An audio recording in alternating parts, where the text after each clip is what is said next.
Hello, everybody. Welcome back to another Brush Sauce Challenge. I'm Tyler, and I have two special guests helping me out today, Jeszika LeVye and Adam Duff. Hey. And so we have a lot of entries this month. I'm going to time them. We're going to go left to right, top to bottom. The theme was royalty, and you could basically pick an option: Egyptian, French Revolution, or feudal Japan. So it was kind of very open-ended from there. So I guess we're going to just start right here with Hero. All right. I will close these like after we open them so my computer can slightly run better as we get through this. So who painted this one? It just said Hero. Hero. Okay. Okay. This is awesome. Right. I like this setup. Mm-hmm. I'm not sure if this was a reference or what, like a rough or sketchy yours, but I like what's kind of happening. I think this is just missing the mark in regards to this setup just a bit. Right. I think the composition's more dynamic in that smaller piece. Yeah. That might be I'm a reference it's picture, a or bit of a is reference. it's a bit of a reference? Yeah, it might be. It might be. Although the style looks very similar. Well, there's better use of the space. You'll notice that it's filled a little bit more with different elements. Where in yours on the left, there's this big open gap in the background, and you kind of have the light buildings against the dark background. Yeah, You right probably here. want to have flames perhaps behind the building to help this silhouette it a little bit differently, since that's what's See it. caught fire. Well, I feel like there's the intention of having that that character in the foreground being the center of attention, but the building is becoming the center of attention because it's surrounded by light, and it's very centered, very square and center, which makes the composition less dynamic. Yeah, yeah. Yeah, I would have the top of the building faded out, a bit darker. See, like in the reference, it's dark on light, or you do light or dark, either or. So see, like getting that silhouette up there to read, and then basically for me, these characters and the action and the fire, like I was just doodling there. That's what really sells that shot. That's what really adds that drama and that narrative to the scene, and that's what I think yours is just missing. And I think pushing that character in the foreground forward would do a lot to create more storytelling. Mm-hmm. Yeah. And like the firefighter in the bottom that has the like ambient light all around him is popped forward because he's dark on light. Backlit. Yeah. So, overall, really great idea, but missing mark, I think, on a little. Just some of these shapes, you want to think about how they're interacting and how they're selling the scene. There is a lot of dead space for me up here, and then there's also this element here, this whole element that's not necessarily adding anything to the shot, and it looks like it's absolutely dwarfing that little character. So a lot of, like, oddities with this. Yeah. Actually, you know what you could even do is even just cropping out some of the right of the image, cutting it in a little closer can actually tighten it up and make it a little bit more of a portrait. And that actually might help cropping to out solve. this side? Yeah, cropping out some of that side will help to kind of tighten us into the left. Yeah, I would crop out a ton of it. By cropping it, that's going to make the character, a little bit bigger, and then you can add the other elements, and then really sell this because there's a lot of extra nonsense on this scene that it just doesn't need. But great job, like, girl. The other thing too is like if those architectural pieces on the side were adding to the visual flow, like pushing the eye towards the center of focus, they might be more useful. But as it stands, they're kind of just these grids up and down and right on the sides instead of actually moving the eye into the focal points of the painting. Yeah. Good point. All right. Next up. All right.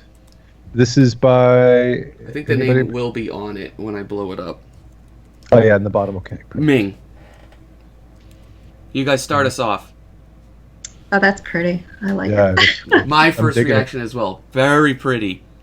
I love this figure, the child standing in front. Like, there's so much storytelling there in the pose, and the facial expression, the lighting. It's really nicely captured. The fact that this has that child there really like elevates this piece to like a whole other tier than if it was just like this arbitrary figure back here. That child is what like gives me like an emotional impact to this like really, really high. Yeah, it's really well composed, really well designed.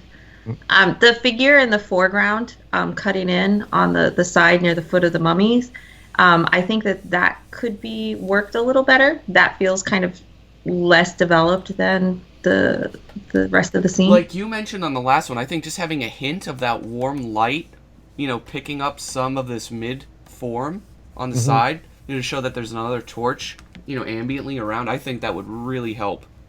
Yeah. Really help this. Yeah, I don't think it needs to just disappear into shadow. I think it's not going to be distracting enough, and it serves an important purpose of stopping the eye on that side. Yeah, well, it's helping to subframe the picture a little bit better. What do you think about? I'm thinking as well that we have this kind of nice framing by the arm of that character over on the far right. The left feels open. Like if you flip this image horizontally, it feels like we need something to counterbalance the left side of the image as well to help to better frame the boy. What do you think of that? I agree. Something small. Yeah, it'd have to be subtle too, because you don't want to draw attention away from the boy. But yeah, some sort of vertical on that side that's kind of pushed back. Yeah, it would really help just build that frame within a frame. Mm-hmm. I agree. Even if it's just like another character, like something like this over here, something a bit subtle. I think that's all it would need. Yeah. Mm-hmm. Yeah. But this is subtle, beautiful in the shadows. This is absolutely stunning. I'm also thinking narratively, just to add a little bit more of the connection between the boy and the mother. I'm for some reason I'm assuming it's a mother. Why am I assuming it's a mother? I don't know. The frame seems a little. The thinner. head structure feels feminine, I guess. Yeah, the arms feel. I assume have a bit of bounce light, just a little bit of bounce light hitting his face to illuminate his expression a bit more, and to make that connection between him and her. That's that he's looking at. That would add a lot too, for sure. Yeah, I noticed the eyes are slightly going a little bit more toward this. I think having, like, the face flipped horizontally, going a little just toward the, the face. I think that subtle change could add a little bit as well. I'm laughing because it's almost like he's shooting lasers. Laser eyes. That's my image. This is absolutely beautiful. Anything else?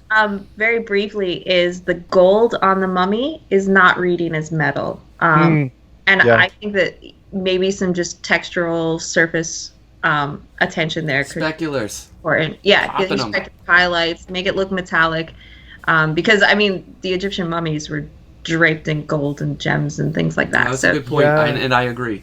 You know that Clint Kearley, Swatches, he has a very good video on rendering different types of metal. I recommend for anybody watching, go and check out his channel. He's got a great video on how he plays with different colors, the brass and the teals and stuff like that, to get these nice shiny metals. It'll definitely be worthwhile in that one. Yeah. Hello, Rachel, and welcome to the challenge. This is beautiful. Right. Yeah, nicely rendered. This is really nice too. I like the simplicity and how direct the design is. Like your breakdown of the shapes. I like that. Yeah. I think that in the thumbnail you have these the strong light on dark, and kind of lost that. The values have gotten a little muddy in the final version when you added color. A little more temperature changes on those colors as well. Yeah, you could do a lot with temperature changes instead of value changes to distinguish between light and dark. Yeah. And so, like, in this case, you have, like, a really warm light, so I would make the figure more cool to make it read as a dark on top of the light. You could also, too, if you look at that, too, if you look around the breast area and the bottom of the sun, if you look at that objectively, it's kind of the red of the breast blends into the red of the sun, which also kind of flattens that area. Yeah, and then I would even lighten the sky just slightly. Although, I don't know, I kind of like how moody it is now. Yeah. I'm going to add a little bit of these cool tones to that. So I'm trying to slightly nudge it. That'll kind of help it, I think, as well. Value and temperature. Like, you can have a lot of nice subtleties in here. And I know transparencies are particularly, challenging to do. But see, like, even in the leg area, you could even get, like, a bit darker and stuff right there and, right here. Another thing, too, is, like, when you paint white, I feel like it's automatic in your mind to think it has to be light, but like even as he showed just by adjusting the levels on that, is that it still reads as white even if it's very dark. Yeah, see, there's just a few little things you could really do to help push this. And that's assuming that you want to go with the thumbnail with the dark on the light. But I think that it's a stronger image if the values are consistent with the thumbnail. And then you could put either bottom light, from the torches, or some subtle, cooler bounce light in the shadows, like cooling up some of these tones, like up on the cheeks and stuff. You could cool those down a bit, neutralize them. I think that'll really help you out. Yeah. Oh yeah. One thing I would mention too, compositionally, you can see in the thumb on the bottom. That hasn't happened is I always get you when you're closing the screen. I know, I'm trying to keep the momentum. It takes me like 20 seconds to close something because I know. So many files. Just notice how on the bottom one, how the crown, there's space above the crown, where yours you created a tension with the top of the image, which flattens it. So I would leave just a little bit of room for the top of the crown. Lift the top of the painting up just slightly. But also, I just wanted to mention that you put a lot of work into the details around the figure and her costume. But you didn't put much work into the design of the architectural pieces that were holding the fire and things like that, and those felt much more generic as opposed to how she felt. Yeah. Hello, Kichi Arts. Welcome to the challenge. You're up next. Very interesting here. The temple on the head, and there's a waterfall coming down both sides. That's very creative. This is very surreal. I'm digging that. Yeah, I'm liking that. I like the design. I think that's really interesting. I think that this picture could have done by being less square. I think that as a taller vertical, the composition would have been even more impacting. Like a larger emphasis on this insane hat. I guess it's a direct reference here. I didn't even know that was like a thing. Very. Yeah, I just think that there's a lot of empty space on the sides either way, and a taller vertical aspect ratio would sell. Yeah, even like a little more on the bottom. Yeah, to have some more of that information in there. And then see, there's definitely water down there, but it's not obvious enough. Particularly too in your reds, that red's really doesn't get cool enough compared to this red right here to show that it's submerged underwater. Oh, yeah, I didn't even notice. I couldn't tell it was water. I thought it was part of the lap. Yeah, and I think this red might be a little too intense. This is if you had a bright yellow light shining directly above it, and that's all I can see when I look at it in thumbnail view with these two sleeves, because they're so bright, they're so intense. Having a little more subtlety and nuance to that, I think will go a long way. Yeah, because you're not getting much temperature shift. You're getting very local colors. You're getting this strong red of the dress, and in the light and the shadow, it's almost the same hue of red. And you want to transition from warm to cool or cool to warm when you work with light and shadow. Yeah. How do you guys feel about this bright, warm light above the character in the sky? I don't hate it, but it feels a little unnecessary. It feels kind of over the top. I feel design is so cool that a more natural lighting might. It's gimmicky. It's calling attention to itself. Yeah, and if you look at the black and white version, it's not as offensive because it's a little bit more. It's a little straighter, so it's more of a beam and it's more subdued. Yeah, it feels like a streak behind her as opposed to this spotlight right above her head. You know what else too? The fact that it fans out in the V breaks that verticality a little bit. Where in the original one there was a beam, it lines up nicely with that waterfall, which helps to push that verticality. And also the lighting scenario doesn't actually match the lighting of the figure because it's behind her. She would be backlit as opposed, and her face and the arms of her dress and stuff are obviously not being lit from behind.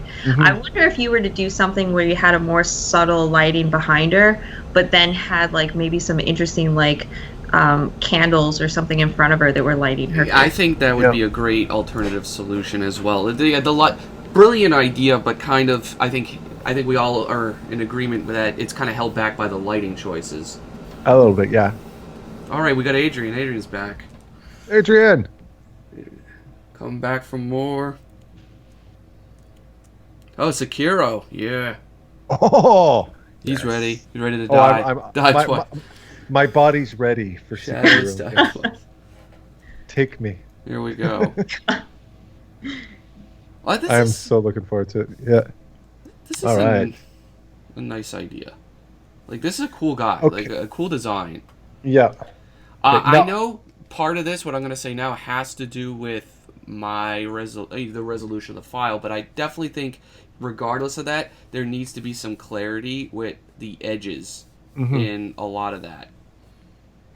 Yeah, and I feel like too, like especially that small figure in the ground, I feel like a lot of the poses of the figures is made up. It's not referenced. Like the guy standing at the bottom almost feels like a fleshed out stick figure. Like these are legs, this is a head, these are shoulders. And I think that if you had actually looked at some references and gotten some really cool silhouettes from reference photos, it would have been a lot more powerful.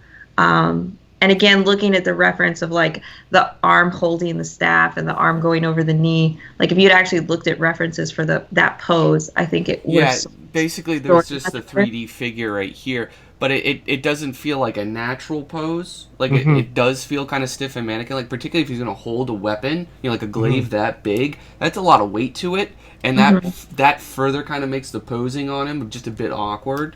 Yeah. And then also like the discrepancy between the sizes of the hands on that main figure. The one hand is huge compared to the other hand. Yeah, he's got like a power hand or something. I would throw in something here too, with regards to the pose. And this is something I would tell my animation students: don't pose in your head. Pose with your body. Get up and do it, because you'll realize if you do that pose with your body, it doesn't feel natural. So get yourself in the pose. Look in the mirror before you even touch a 3D model, because you want to feel how the dynamics of the body moves in context of that thing. I'd also add, be wary with that rim light. Okay, I see a lot of people who do a rim light. It's the theme from last month. Light. Of course, yeah.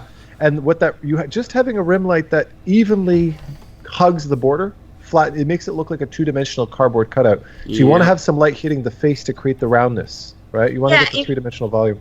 Again, to go back to the fire, but if you had some sort of like fire or candles or something like that in the foreground, some sort of light source that like illuminated the front of him and like showed like his facial expression, and he needs a bottom light. If something's this tall, this powerful and imposing, it needs like that kind of ethereal kind of bottom light to really make him scary. Like I think the overall color scheme works great, but again, it's missing that little bit of that underlight that could really accent some of those forms. My thought is like the composition is really empty. Aside, you have these two figures, but everything else is pretty much just blank and flat. Yeah. And it's not adding to it.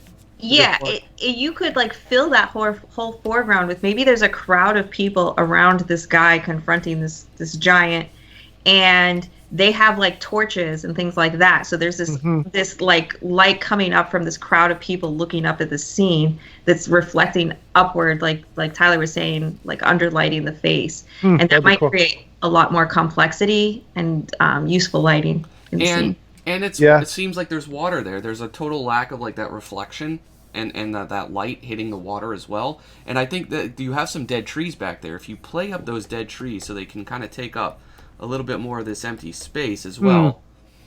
And the last thing I'm going to add is watch your brushwork on the back. Like, it's way too similar, in my opinion. Like, it just kind of flattens everything out, where there's not, like, a lot of deliberate smoke and movement to it. So it's like a missed opportunity.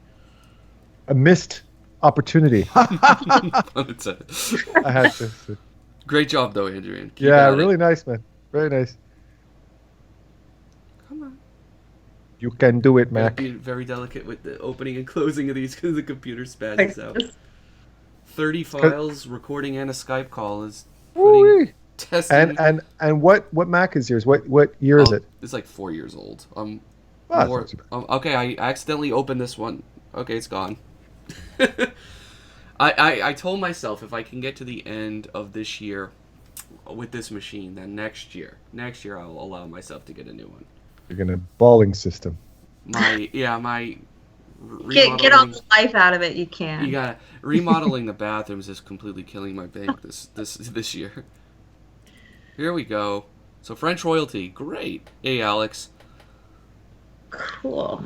All right, get some solid reference. Definitely a more challenging subject matter over some of the other ones for sure. But this is great though. I like this design. I'm feeling this. I like the attention to like the clothing details and the chair and everything like that. Nice. One thing. Go.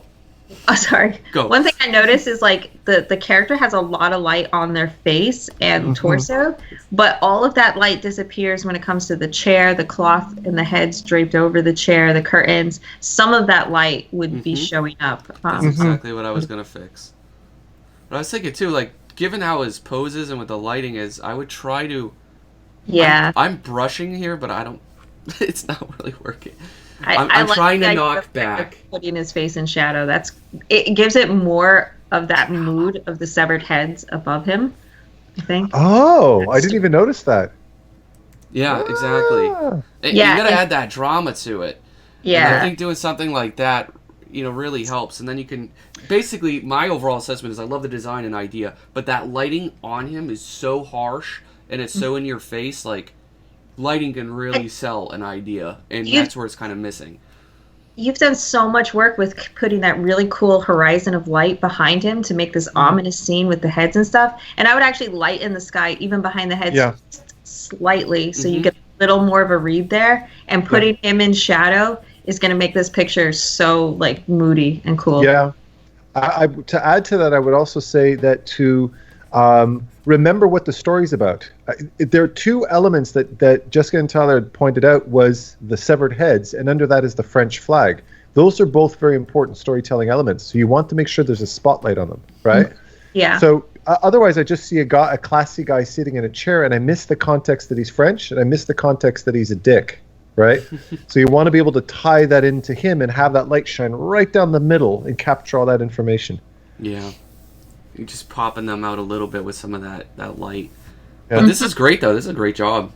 Yeah. I really love the subtlety of this storytelling here. It's really cool. I would probably, pose-wise, I'd probably just bring in that arm a little bit more. So looks like he's holding... I'm trying to draw this with like a multiply mode. Not my intention. Normal. Right? I'd probably bring that in like a little more like right here. Yeah. Yeah, I feel like the arm is overselling the narrative here. It's almost like a caricature of a pose. Like he's holding this wine glass out, but we don't need that. Like there's so much built into just this man sitting in this silhouetted chair with these heads above him. Yeah. That I think almost the arm is redundant. I don't know. I would even maybe put it like sitting on his lap holding the glass of wine or something. Something more... A little more casual. Mm-hmm. Yeah. That's such a good point. It reminds me of Michael Caine did an acting workshop back when he was young, and one of the things he told actors that resonated with me was, don't act, do. If somebody's holding a glass, don't have them holding the glass like this. Just have them hold a glass. Be authentic in the acting. It feels better. Like nobody holds their glass out like that in real life. Yeah. Hey, Miguel, this is cool. What is this? Interesting. Hard to tell. So I do get a little pixelation. It's kind of an animalistic creature. Okay. It's interesting. I don't know as far as which culture, Japanese, French, Egyptian, this would fit into. Yeah. It's lost the grounding and the reference. Yeah. A little bit. I think if anything, if I had to guess, it would be Egyptian. Just because of like I assume this is desert. So basically this looks unfinished, I think, for a lot of us because it's lacking context. And that's a huge thing for, illustration. And basically what I'm recommending here is basically my biggest thing is like this is just a giant wall of blue and that needs to get addressed. Mm-hmm. So see like taking a little bit of that blue out and then of course adjusting the values would be like the easiest fix. The Band-Aid approach. I guess I'm trying to think like the Egyptian stuff is like I'm seeing maybe like a hawk type head here with like a hyena type fur. Yeah. Is that? I'm struggling to figure that out too a little bit. It looks like a big head. Do you see the same thing? Yeah. Yeah. I thought alien because the head was so huge compared to everything else, and then the staff feels more sci-fi fantasy as opposed to like ancient. Yeah. Yeah. One thing too is like you have this crescent behind him, crescent of light, which I guess is like a moon type shape behind the full moon maybe, but one is rim lighted with blue and one is yellow, and I think that those, if they're both like these from a abstract design point of view, as well as like a celestial space lighting behind him, I feel like you should pick blue or yellow. It should be one or the other. Yeah. I agree. Yep. This arm looks like a little more form rendering on that because it looks like it's almost kind of broken there. The way like like there's not that form. Like, and again, this is another one of those cases. If he's kind of just out in the night, a lot of this is over detailed, even maybe over rendered in a way. Like you can knock back, right, lots of these areas. Because this is all about subtlety. This is like a very classic sort of Jeszika painting, right? Like there's, right, like there's more that you're showing more than you need to. Well, and I think especially because you chose to make it a night painting with him being backlit, you're going to need the background to be lighter and him to be darker. Yeah. As opposed to all the values, if you look at the values of his body compared to the sky on either side of his body, the values are almost identical. Yeah, and that flattens it out quite a bit. Yeah. So a little more careful rendering, you know, if that's sand, a little more on what these squiggly lines are going off, you know, behind him. Is it magic? Is it some other force? Again, too many questions we're asking, and I think that would need to be addressed in addition to the lighting that we've been talking about. Also, because it's a strong vertical figure, this is more like almost like this central book cover type design. You want to crop in those sides and maybe give a little more room on the top. Either you want to chop the moon or give space above the moon. You don't want to like have this like nestled in right along the edge. Yeah. Great points. Yeah, very nice. Raven, I'm gonna make this quick. I don't. You did submit this, but this looks too unfinished for you. Like I know you, Raven, can do a lot more polished stuff than this. This just looks way too unfinished, and I'm not sure what's happening. Yeah, maybe it's just time. I'm not even seeing like a figure for the that's just supposed to what these are. I guess I don't know. So we're getting like Egypt sci-fi. Yeah. Which I'm open to that, but it's like it's the execution of all this. It's just like all over the place. This kind of holds it back. Yeah, whatever it is, like think about whatever elements you're separating, the wires, the pyramids, the fire. Make sure to give them all their own unique space. Make sure we know exactly what everything is, and not over. Like if you look at the way the blue flame overlaps the edge of that pyramid, it almost blends them in as one solid shape. So what you want to do is create a nice separation so we can see pyramid and fire, and don't have that overlap blend into each other. It's creating a bit of a tangent that's becoming confusing. Yeah, right? It's back here too. It's completely dominating the entire piece. Like there's a lack of the idea and narrative is always here, but it's like the entire execution of this is just not working. Yeah, I think like you need the strong silhouette of that spaceship in the foreground and the pyramids. And you're losing that by all the noise in the sky, having that separation between the purple and the teals in the sky is creating a whole new silhouette that shouldn't be a silhouette. It should just be like a gradation that's conflicting with the rest of the actual solid silhouettes. Yeah, that white, the white behind the white in the sky there, I'd get rid of it and keep it all that violet color. And that way everything, the flames will read. And the pyramids will read a little bit better because now we'll be able to distinguish the flames from the white in the sky. I think that's a real damaging part of this piece. Back to the drawing board, Raven. All right, Sam. So we all really digged the composition here. The pose and the composition is really tight. Yeah, this is really nice design in regards to the lighting. Graphic design, the creative poses of the cats and stuff. I think there's some really cool choices in that. I love a lot of this. Very awesome shapes. Very awesome design as a result. And it's nice. I think that you might have broken up some places too much. Like the one cat in the foreground reads so well because you've simplified it to one light shape and one dark shape. But then like when you have these green branches of leaves going over them, you're breaking those up into light and dark, and that's actually pulling as much attention as the cats are. Yeah. Or, I would choose just one, light or dark, for those. Yeah. Things like that, where you focus your strong contrast of light and dark on the areas that matter. Yeah. And it's you also, if you notice, if you look at the light pattern, that streak of light should streak across her face too.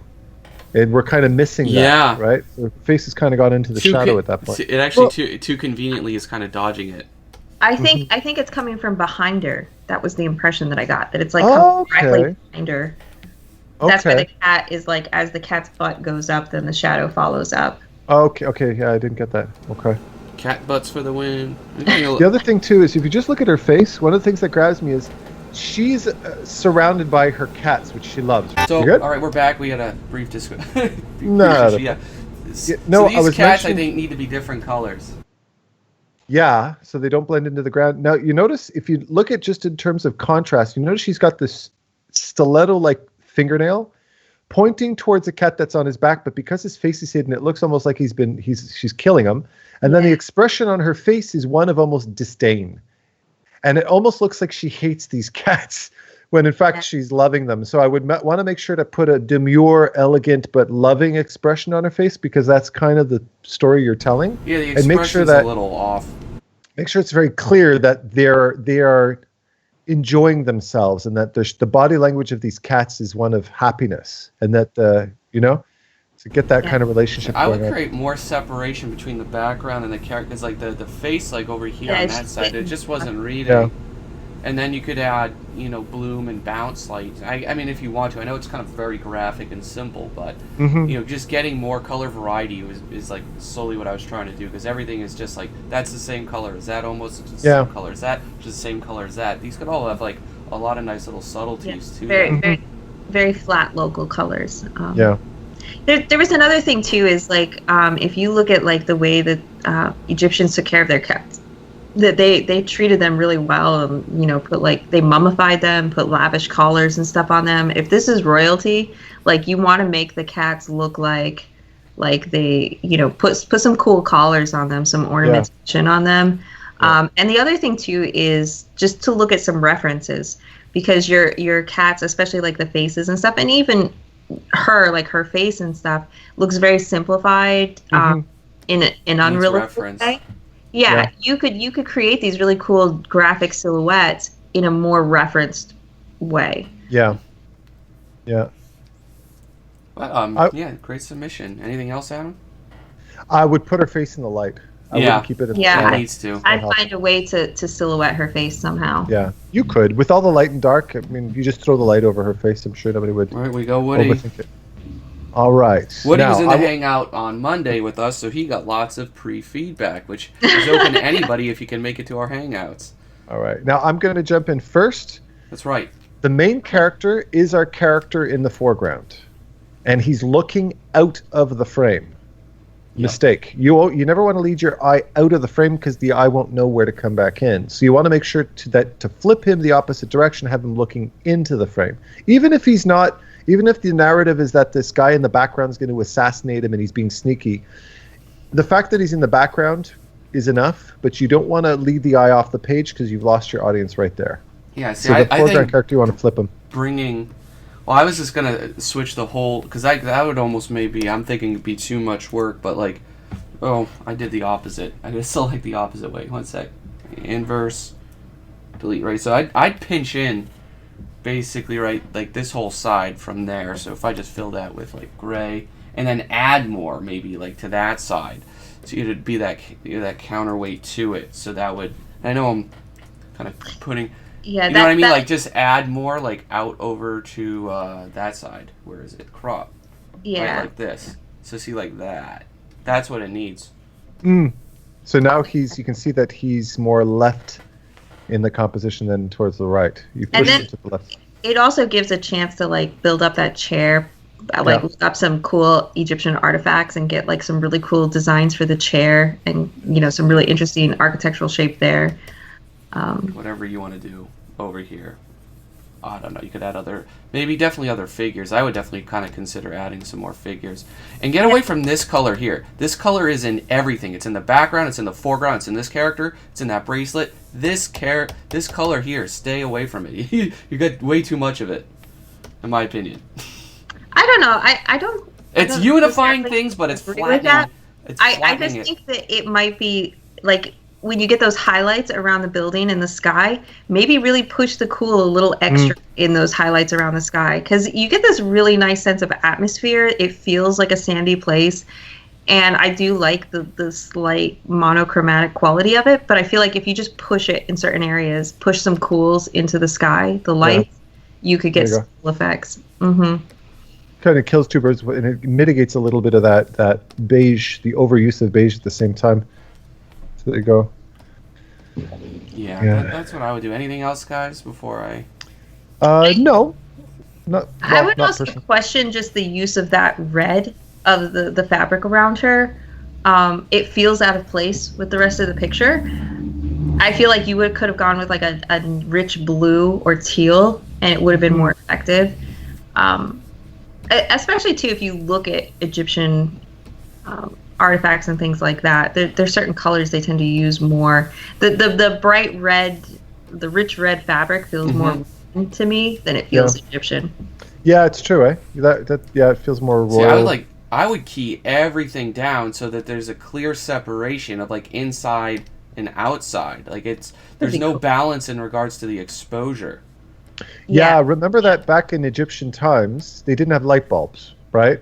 So most light was natural light, and the architecture itself, the openness of the architecture would allow more or less light in. And the only kind of synthetic light they had were from fire sources.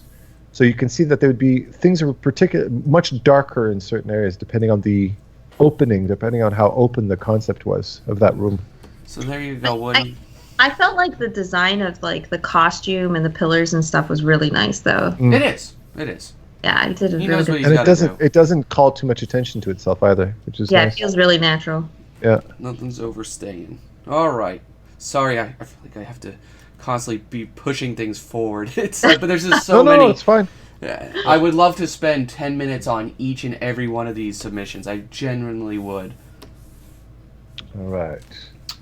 All right, Ahmed, this is awesome. Interesting. It's like a Dark Souls take on Egypt. Yeah, I want to give her a pale tongue for some reason. I can't describe why. I want to respec. Yeah. There's two things that come to mind for me right away is the values and the composition. I like this tall vertical composition, but again, like many of the other pieces, there's a lot of dead space on the left and right sides that could just be cropped off and make it a stronger picture. And then the lighting gets a bit muddy in that the light where the main figure is very, it's all kind of similar. So she's kind of fading into the light. So there's not a lot of contrast there. And then where the figures are in the background is so dark, or in the foreground is so dark that you're losing some of that as well. So I just feel like a higher level of contrast, like more nuance to the lights and darks could. Yeah, basically there's like this light, it's like tinting, like there's too much white coming into all the highlights in a very like nondescript way, and that flattens the color scheme, whereas like maybe if you do that, make the light warm, make everything else a little cooler, but it just seems like white, is like this singular kind of color that's infecting everything. So see, like if this is like some kind of tannish sort, I'm not sure what the actual material, like, let's say if that's getting like that light up there, right, you could actually get some nice subtle colors in there that are not white, or that are not even moving toward white, and then you'd have like the cooler versions of that and everything like inside here, and then you could have, if that's really strong light right here, you could have like a great opportunity to put some of that bounce light and stuff in there. So if that's like red, if you made the light kind of this reddish yellow, then you're going to start pulling out some of those cool colors in the tan dirt. Or not cool, like awesome cool, not like cool temperature-wise. Pulling out some of those neat colors in the sand. I'd also add, since although this might not at all be your intention, but mention was made to the whole Dark Souls theme and stuff like that. One of the themes you have going on in this piece is long flowing fabric, which I love. Miyazaki, he deliberately, and he's doing this with Sakito as well, it's all about, he wanted everything in the game to have flowing fabric, lots of drama in the fabric. She's got this lovely long robe, these long sheets of fabric hang off the ceiling, have them drape across the floor, and having the weight of them sitting and draping across objects creates a lot of drama. Just a little idea you can play with. It's a lot of fun. Something I love doing myself. Or even like the effect of it pooling in front of this guy standing in front of her, because like you get this disconnect from the foreground to the background where they kind of feel separate and the foreground feels cut out. But when you create elements like that are interacting, it's going to make it feel more cohesive. Yeah. See, I would you can have a lot of fun with this piece. I could take like all these shapes and then like darken it to really start to express the lighting. Yeah. Like just bringing them down Yeah. away from the light to really emphasize that lighting, and that's because the lighting has like the base of something really awesome. The idea is really awesome, but a lot of like you got to tile those ends together to really bring it together. Look up references of top-down lighting because you've got a good excuse here to use top-down lighting and just push the contrast a bit more. Really beautiful. We're getting through these slowly but surely. Right, so many cool ideas. All right. French Revolution, Jonathan. Awesome. Now, definitely see the French flag now. Oh, wow. This is Somehow people always make association with the French and decapitation for some reason. It's quite a reputation. All right. So. This is an intense scene of high drama. Yeah. Now he's got... Sorry, go ahead. I was just going to say, I feel like there's some cool things going on with the composition of the gesture of the figure and the head, but I feel like the flag almost competes with that. Yeah. In the thumbnail, they have this cool silhouette, I guess, of like a guillotine or something right behind the man and his arched back, which I think reads better than the flag in front. Yeah. Which feels more like just this random vertical shape that's stopping the eye. Yeah. Yeah. See, I would I don't know why there is an edge of a building against the edge of your canvas, but like I just have to fix that now because it's I have to get rid of it. And this is another major tangent right here in regards to like it ends right at, see this all just ends right at the character, and that's just tons of like design oversights. See like all of that, and you definitely figure this out at this level, when you do your value comps. I would also say again, the same thing with the posing is you did this from your head. And by doing it from your head, not only the pose doesn't feel natural, the angle of the face and the mouth doesn't feel natural, the anatomy is off. By having a reference there, you'll be able to find the perfect pose that helps to tell the story and have reference for the lighting and anatomy at the same time. All of that could have been solved with a picture. Just grab your iPhone and one little dinky $10 iPhone tripod and take a shot, and that would be solved for you because that is the major part of this piece, right? Yeah. There you so go. Basically you did research in regards to like what's appropriate for the time, the genre and stuff, but then you need to put the reference and research in it together, right? So they're kind of working in tandem in regards to like structure and literal references. What does wood look like? What does the lighting look like? You have like one thing, but that you're looking down into a scene, not up at a scene. So even though you could like this lighting, it's actually not helping you construct a stronger image. Yeah, you got to focus on that underlighting, the warm torches underlighting going up onto everything as opposed to coming in from the side. Get into this pose with a shirt and pants on. Hold up a sack of potatoes. Yeah. Shoot that reference. Yeah. Also, this is just a slight minutia thing, but you have the stripes on the flag going horizontal across the flag instead of vertical, and you actually change which flag it is. Like different countries will have the same colors, just vertical or horizontal and things like that. So that sort of stuff you don't want to change. This flag it needs to go. It just the flag's not helping. It doesn't make sense. That it's there like that. It's an overstate. It's clarity. You have the clarity that the other one didn't because it was in the shadow. We know it's French, but you can actually dial it down in your case.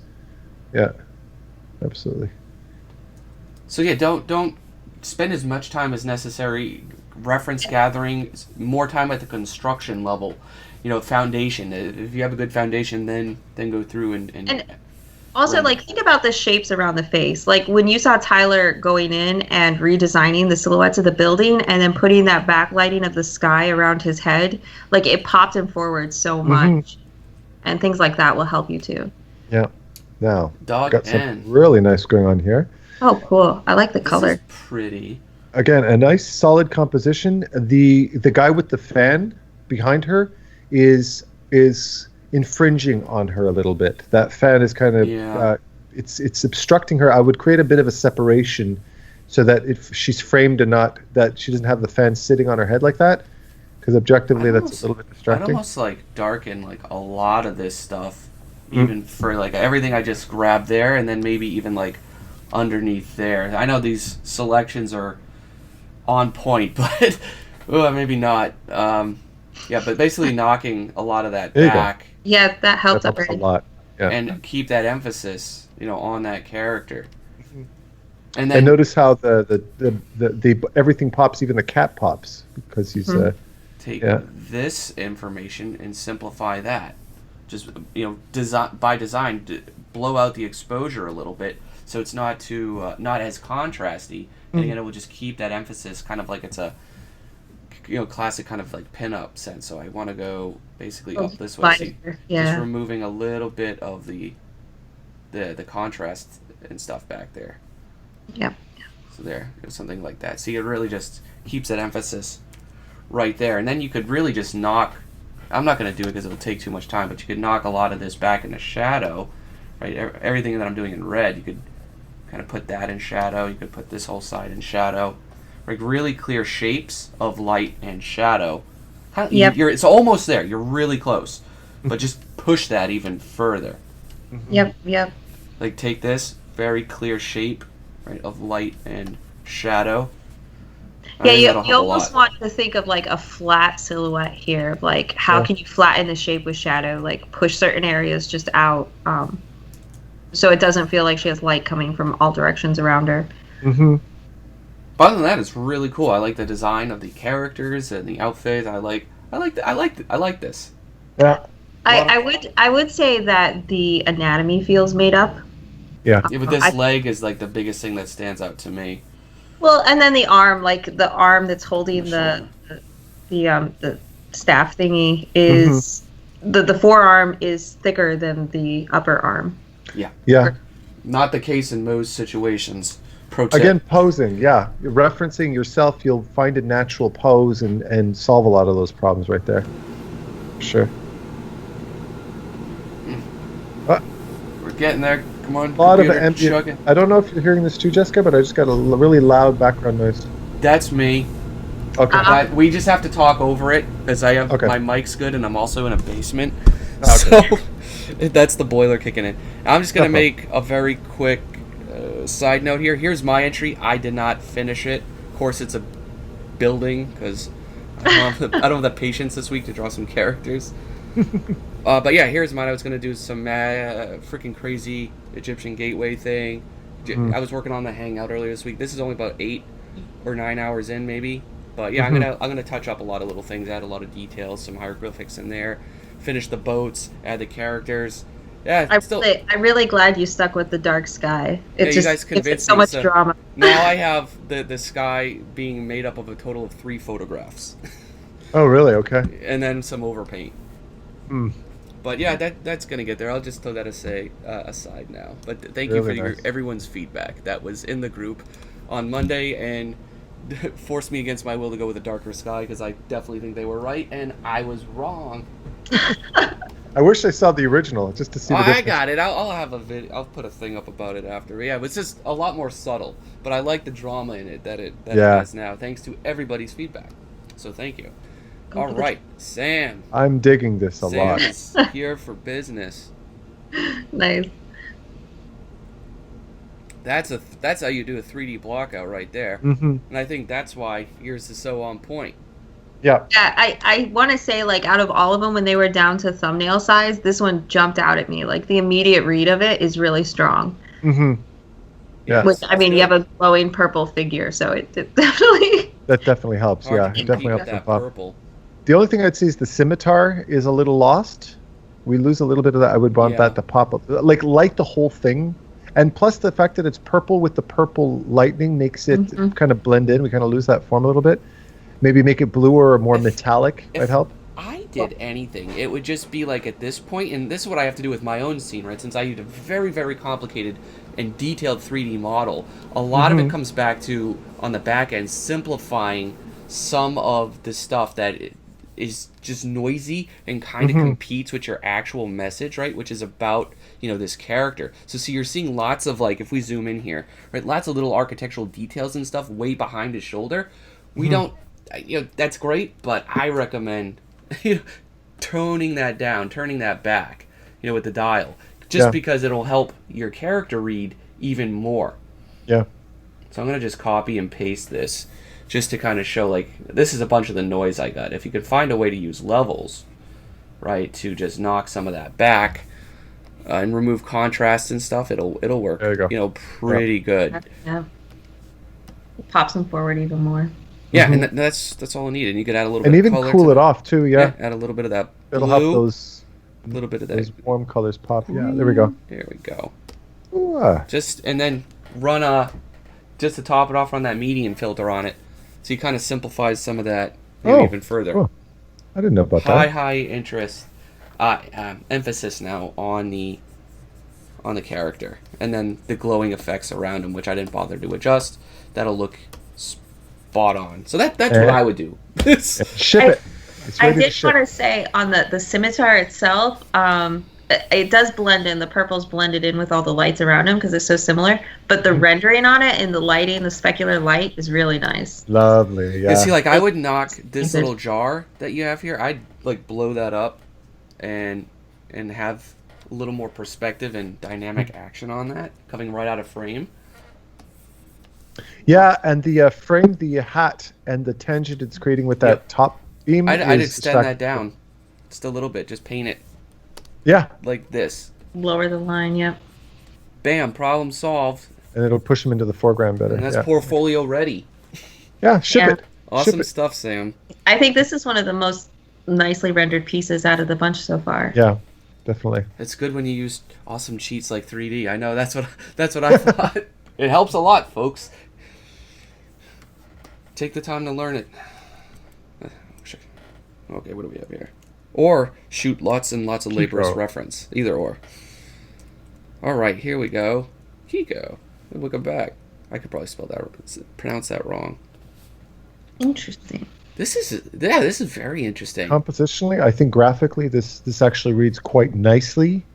You have everything in the right place. The way the women frame the lion, the way each woman stands out with their own uniqueness, but you're very careful with tangents and placement. So graphically, this reads actually quite nicely. Well done.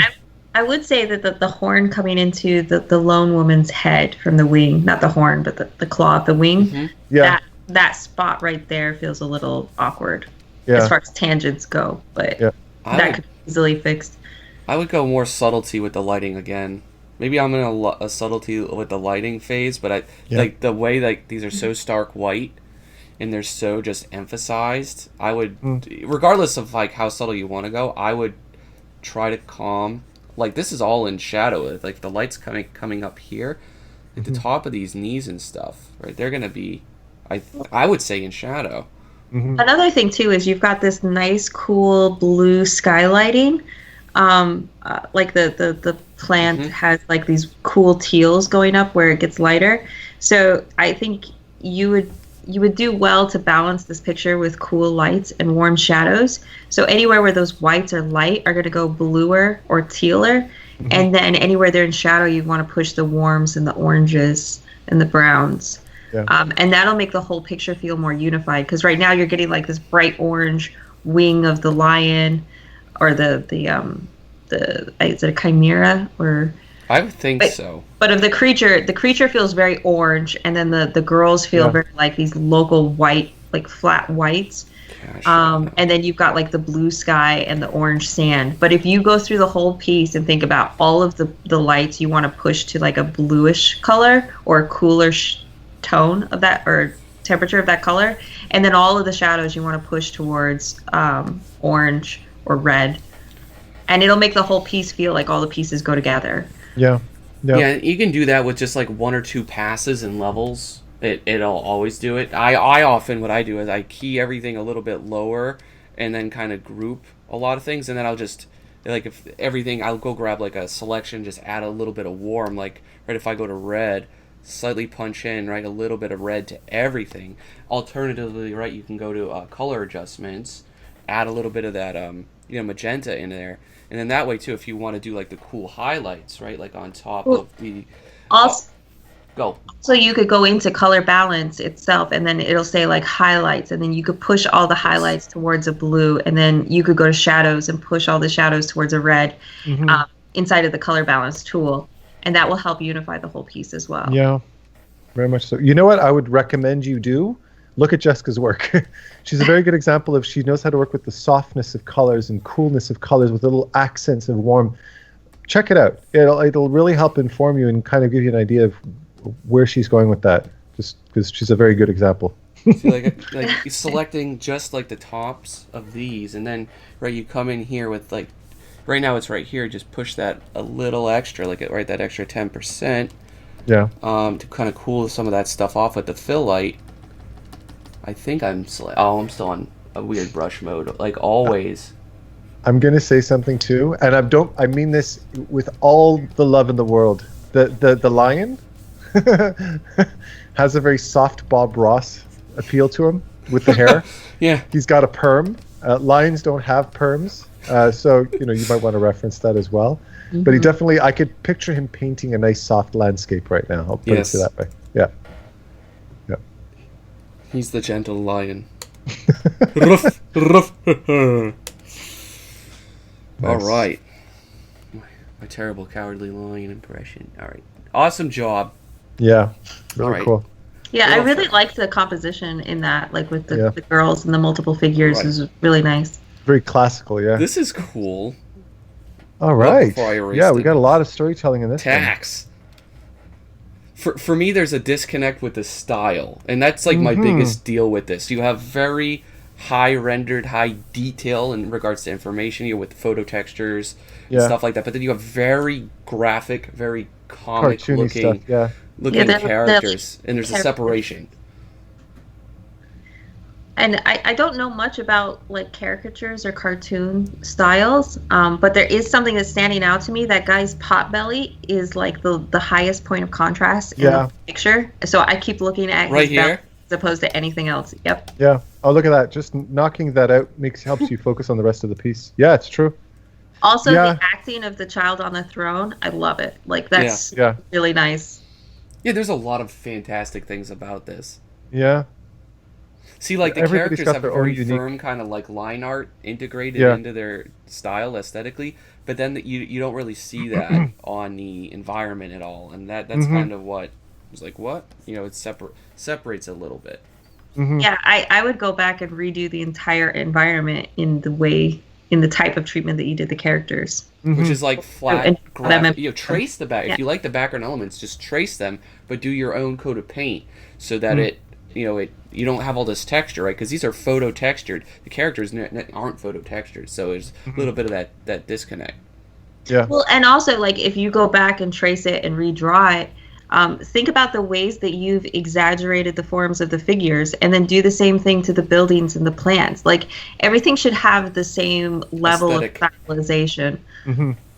And it'll give it a consistency of, like, your hand, of the way that you change things from reality. Mm-hmm. So, like, kind of stretching that stuff out just like a little bit.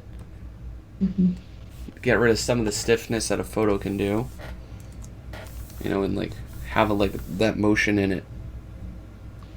Yeah, very well researched though. The pillars, like, give the pillars a more ridiculous curve to them, like a more caricature of the. Look at Aladdin.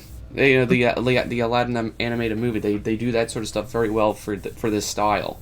Yeah. Yeah, absolutely. All right. So this is a simple classic portrait. Yes. You guys are way better at that, so I'll let you take the wheel on this one. I like you went with like the classic Rembrandt. Very Rembrandt. Yeah. Yeah, I really like the simplicity of this and the portrait.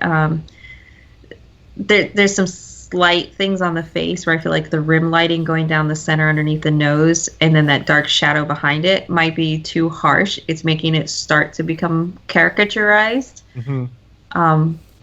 which I'm not like in here realizing. Yeah, that contrast there makes the face feel like a cartoon, which the rest of the painting looks really well rendered. So I'm not thinking it's going for caricature. Another thing too is, again, going back to the temperature shifts, this whole thing feels like it's painted in kind of a sienna range, light and dark.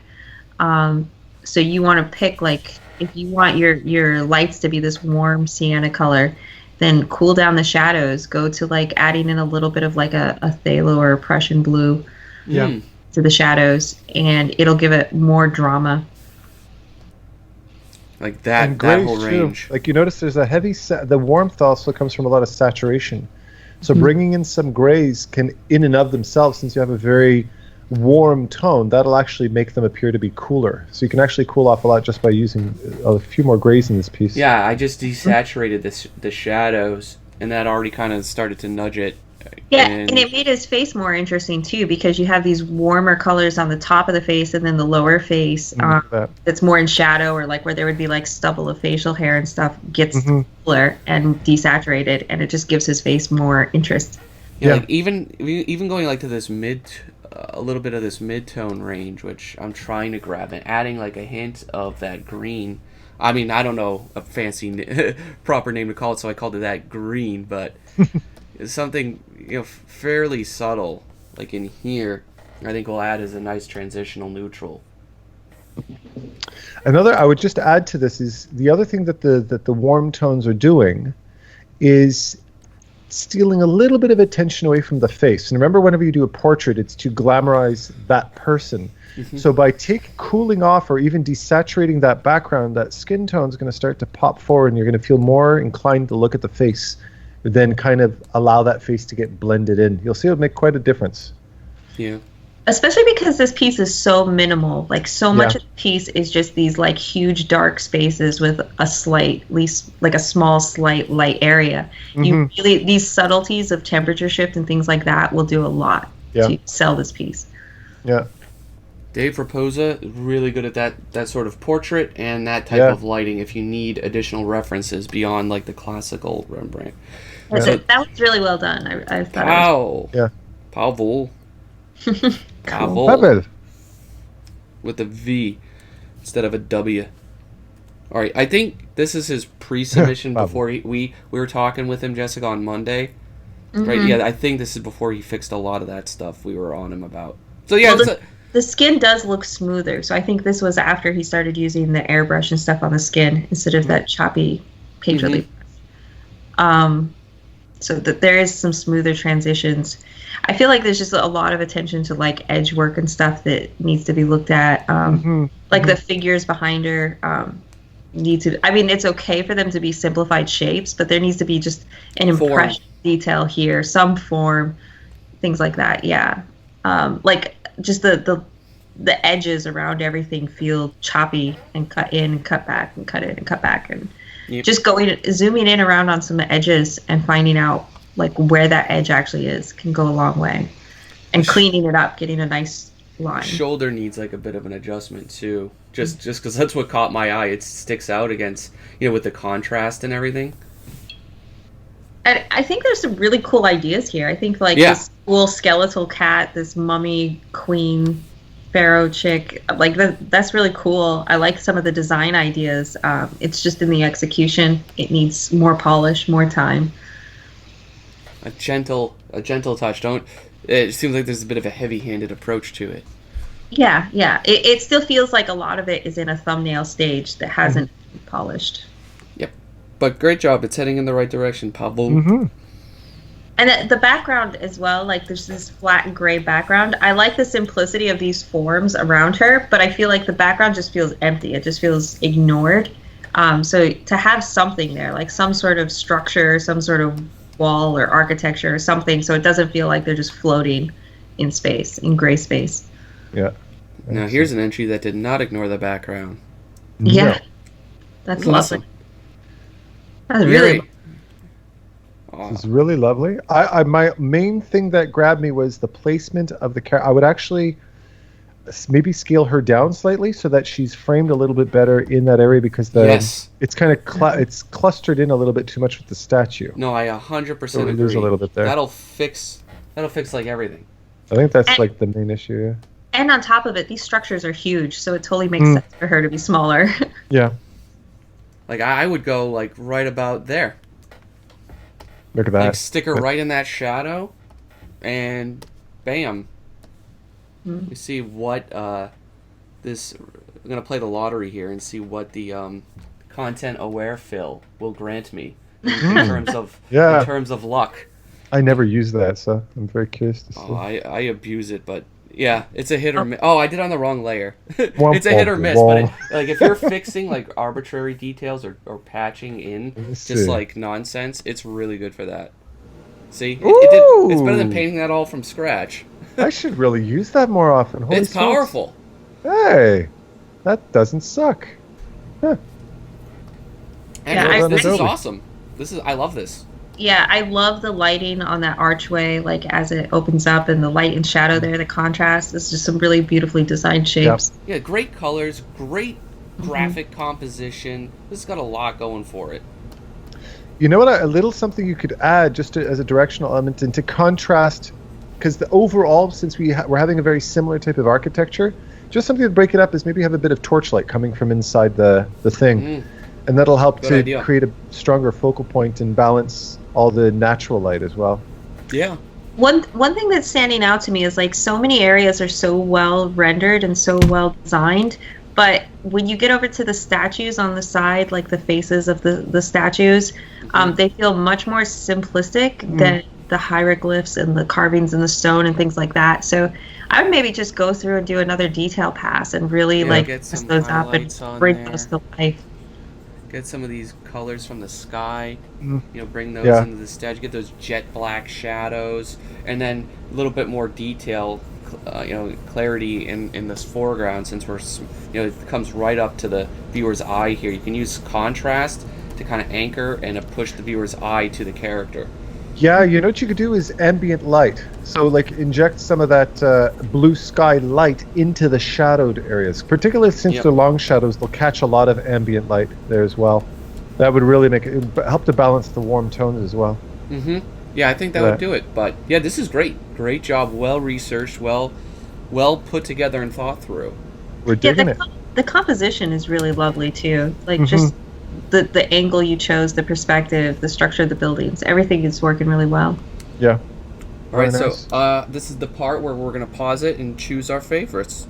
All right, guys, so here's our favorites. We all were agreed by far. We love Ming's, the use of color, light, the narrative is there. And our two kind of runner-ups would be, Sam's and Yuri's for their excellent attention to detail, clarity, and the rendering. It's all the kind of there. So awesome job, everybody. This was a fantastic month, and I'm glad I had so much extra help to kind of go through these. It was fun, man. It was a lot of fun. These are really nice submissions. So thank you both for helping me out, and I'll drop in right after this the next challenge info. And quick question: where can we find Jeszika? Where can we find her work? Yeah, Jeszika, plug yourself. Well, my website's easy to find. It's www.jeszika.com, spelled Jeszika. Also, on pretty much any social media you look for Jeszika, again spelled with Zika. Jeszika LeVye. I'm on Instagram, Twitter, Tumblr, Facebook, mostly Facebook. She paints lots of I am going there things right now. Consider it done. I'm actually painting a series of, I'm doing a whole book on Egyptian mythology, and I have a Patreon, again, under Jeszika, for my book on Egyptian mythology. Awesome. Thank you. And we'll link it all in the description. That's awesome. This was fun. A lot of fun. Thank you. Sorry. Great. Yeah, this was good. We're all good. Ugh. Thank you both.